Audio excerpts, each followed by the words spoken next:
critiquer les gens est un péché en islam. Et effectivement, c'est un péché. Mais est-ce que tu sais que tu pouvais critiquer quelqu'un sans prendre de péché?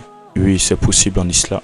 L'islam est une religion qui est souple, qui interdit quelque chose et qui peut autoriser cette même chose qu'il a interdit. Pourquoi? Tout simplement parce que le contexte peut changer. Et le prophète alayhi salam nous a montré l'exemple.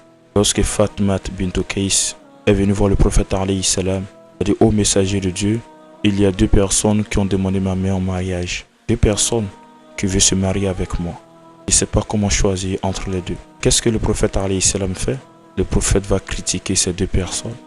Il va dire: ne te marie pas à l'autre parce qu'il est avare ou bien il est pauvre. Ne te marie pas à l'autre parce qu'il est brutal ou c'est un voyageur dans d'autres versions. Le prophète alayhi salam a dit quelque chose que ces deux compagnons n'aimeraient pas entendre en face. Il dit: l'autre il est avare et l'autre il est brutal. Et le prophète alayhi salam donne autre solution à cette femme.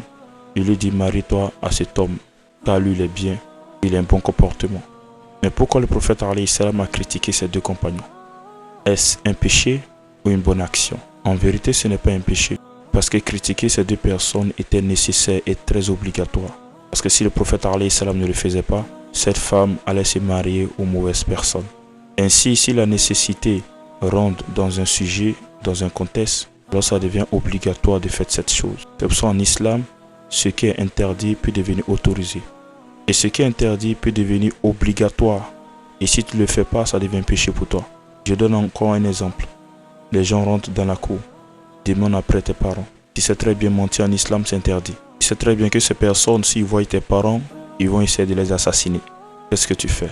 Ainsi, tu vas mentir. Tu vas commettre un péché.